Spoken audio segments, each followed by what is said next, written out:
January 2022. Baka may mic natin. Baka may mic natin. Ayan. Yan na lang January 2022. Nag-stream ka na Black Trash sa University doon si family. Ayun ba yun ka? Tapos sabi ko, ano gusto ko ng Black Trash sa ganyan sila. Tapos mga ilang buwan, 2020, nalala ko si Juan. Yun nga, isa sa Trash. Yun, dami-dami kasi yun, kaya naisip ko, may batang drummer na dati estudyante sa eskwela na natakot naman. Tapos,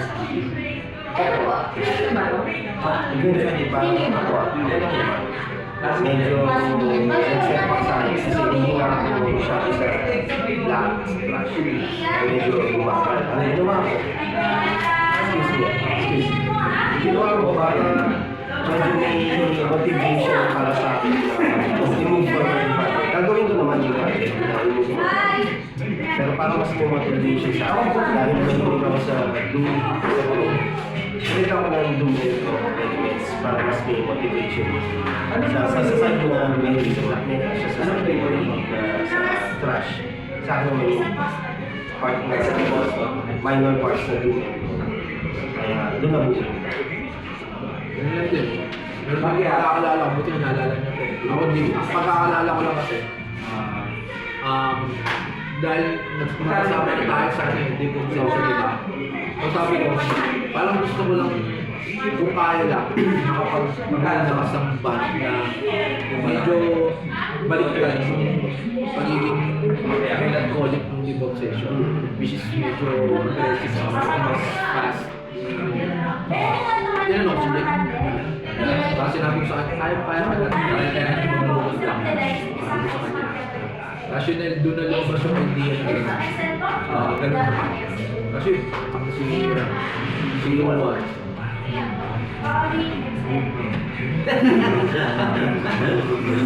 Hindi, dati noong March 2022, niyaya ko siya mag-jam.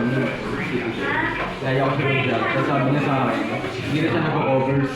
Wala na. Kasi sabi niya na lang, gagawa siya ng bass, lalapatan mo na lang. Hanggang ngayon, hindi lang naman ako nagpa-cover. Ayun na. Tapos nung April, bilang siya sa bull. Gagawa daw siya ng project na thrash metal, black metal. Kuha niya ng drum. Yun na po. Kasi kayo.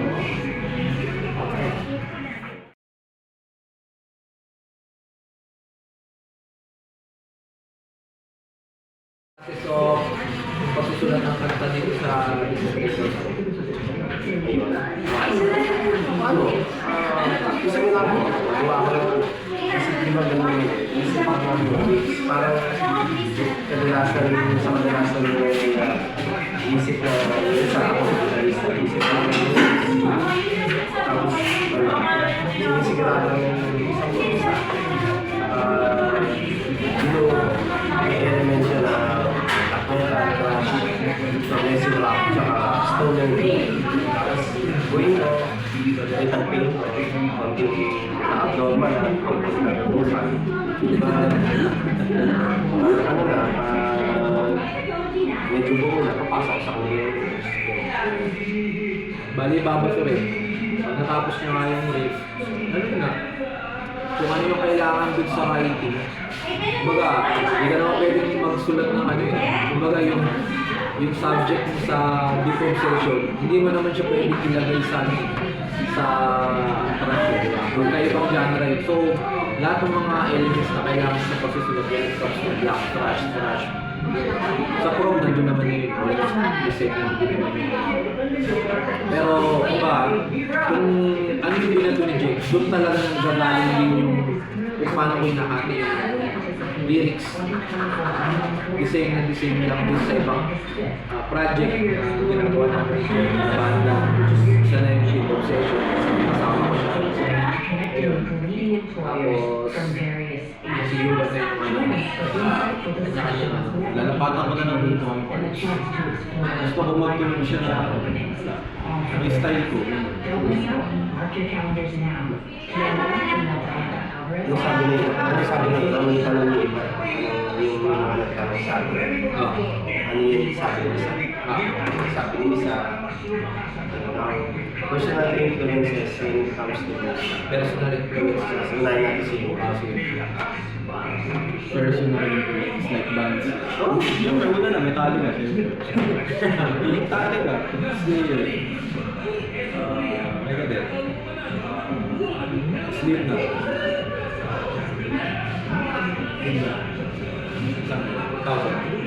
Ako ano, ito para sa akin kasi alam naman ang mga maraming marami akong project, pero dito para sa akin, nagsimula sa Binong Bago, Midnight, Hour 1, hanggang sa medyo, sorry, ang original feel, dun sa Black Rush 1. Kasi nga, mas hooked ako sa industrial, sa symphonic, sa progressive, tsaka sa doom. So yun, in-incorporate ko yung doom stoner parts. Ang kadalasan influence dito para sa kasi I did that. HG, I did that. Sila Mike Power, Mike Williams, I did that. Tapos Acid Pack, Sludge. Tapos sa front part naman, ito usual, yung mga tatay, yung mga tatay drog, Pink Floyd, Genesis, Rush. Rush, no? Saan din Rush? Mga tatay drog, kadalasan daw nalagay. Yung mga kadalasan sa akin sa drog, ang nilalagay ko, anti-civilization. Yun na, wala masyadong mabigat sa ginagawa, wala masyadong special. Kasi mga simpleng bagay. Pero sa akin naman, influence ko talaga dito sa band ko. Una-una na Slayer, tapos Venom, tapos Creator, yan. Siyempre, hindi na rin nawawala yung talagang first na pinakinggan kong thrash, which is Metallica. So yun yung mga yung mga usual na for this band, yun talaga yung mga parang kailangan mo isama para masiksik talaga. Which is kasama rin yung sinasabi nga ni Jeff na Midnight. Isa na rin yun. Of course, di mawawala naman yung Bakery. Di mawawala yun.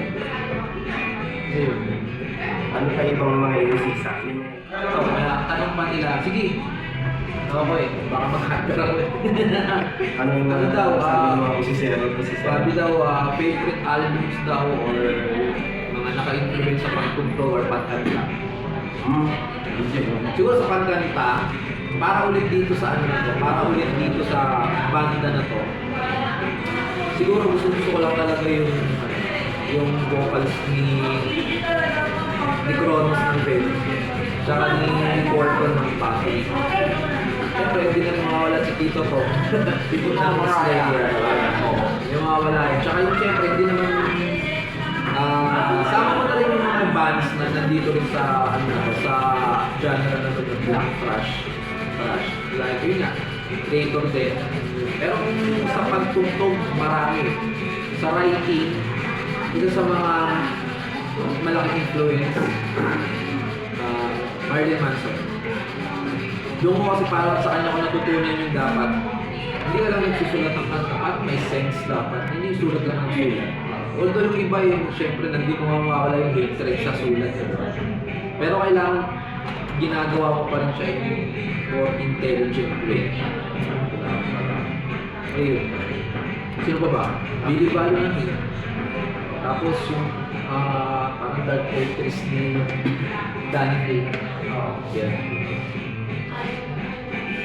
Sa akin ano, favorite albums? Tsaka influence daw. Dito para sa designated ko parang yung ano ko, tinutukoy ko kasi nga marami ang projects, iba-ibang influences. Pero sa designated ko yung ano, In the Name of Suffering ng Alita. First album ng Alita. Pati yung first album ng Kaius, yung KYUSS, yung medyo bluesy na Okay. ayos na ba? Kaius yun eh. Alam natin blues ang basa ko din, binasa ko yung mga Kaius, pero nabasa ko yung Kaius. Baka nga naisip ko ano, baka basa din, Kaius. Oo nga, no? Pero alam ko ayos to. Anyway, yun na, yung first album na I Hate God, Montero sa akin sa Paris. Tapos, pagdating sa Prom, hindi talaga specific na nila mas mga kanta.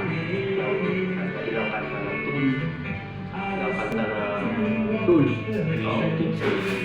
si Just si Tool, si Danny Carey, tsaka si Adam Jones. Pala, yun ang James Keenan. Kumbaga, ganito lang. Kung meron mang isang parang clean voice na magugustuhan ko maliban kay Billy Balo na baritone. Maliban doon, main ng James Keenan, Kamahalan. Tuloy to. Tsaka ilang kanta ng Tool, tsaka ilang kanta ng Rush. Kasi yung mga computerista ng Tool is Alex Lifeson, tsaka si Adam Jones ng Alex Lifeson ng Rush, tsaka Adam Jones ng Tool. Kasi yung dalawa. Kasi marami pa ibang pinapakinggan na gitarista na Doom.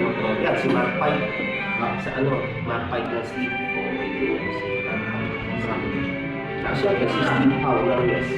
Kaso masyado na kami si Steve Howe. Isang Diyos na talaga yun. Malayo na siya sa kaya. Sa'yo, Fred. Favorite album? Tsaka naka-influence daw sa pagtugtog. And Justice for All ng Metallica. Yung talaga wala kong ano na napakinggan sa akin. Siyempre, influence din dito kasi pag may halong progressive bago Seasons in the Abyss ng Slayer.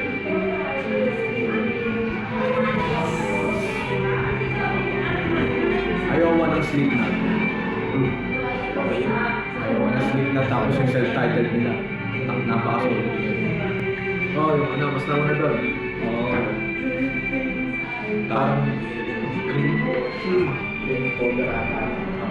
tapos influences ng musicians, Lars Ulrich yun. Lars Ulrich, Neil Lombardo, Joey Jordison. Siyempre. Joey Jordison. Solid yun. Tapos sa Pantera pala, Fabian Riven. Tapos si Billy Paul. Yun lang yun. Sabi na pagtatanong personal interest na.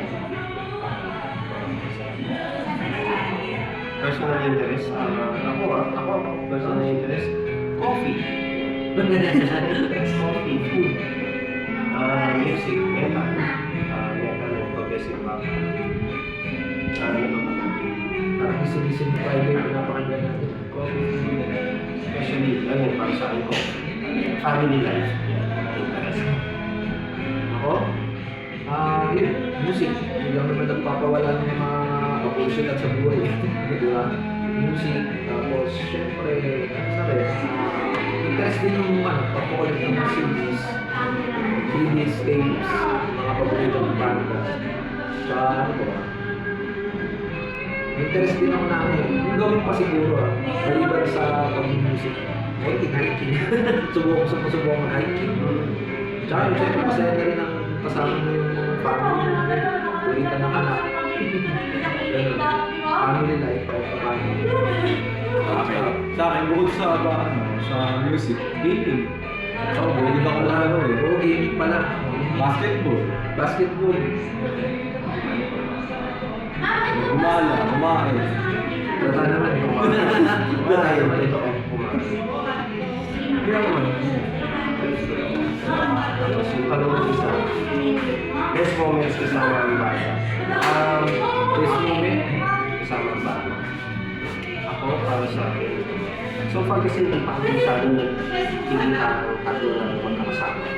Kasi bago lang naman kami halos given yung distansya natin. Si Mano kasi hindi ka kami dito sa sasya. Dahil ako, best moments so far para sa akin. Yung unang jam namin yung June 15. Yung unang jam namin tapos na nalinis na rin namin yung house. Yung para sa akin. Kasi yung nag-level tayo ng December. Para sa akin, hindi pa siya, good day siya, pero hindi best kasi struggling pa tayo. Pero nung nag-jump tayo ng June 13, kasi tayo na kasi malinis natin nagawa, na-pull off yung 2 songs. Best moment para sa akin. Tulad din, parang ano ko lang din, follow ko lang din yung kay Jack na yun nga. Hindi naman kasi kami laging magkakasama tuwing, yun, katulad ng neto, pakilang beses lang natin nakita ko. Tayo tatlo. Oo, so, pangatlo lang eh. Si Jack almost Tayo. bago tayo, dalawa ba ba? Isa lang. Isa lang, 2022 pa yun. Kami biniwan siguro. Ano, yung 2022, nakapag-house na twice or twice. Oh, yun. Ayun lang din yung parang masasabi ko na ano. Kasi nakakasama kami ganito, parang hindi lang ako magkakabala. Kasi parang makakapatid, makakatropa, Masaya. hindi kasi pwede na ano, hindi kasi pwede magkakabahan ka lang. Oo. Hindi pwede yung ganun para sa kailangan para talaga tropa kayo, magkakapatid kayo. Pag merong problema, nakakausapan ka rin. Give and take. So far, wala naman. Tsaka respect. Siyempre. Ikaw.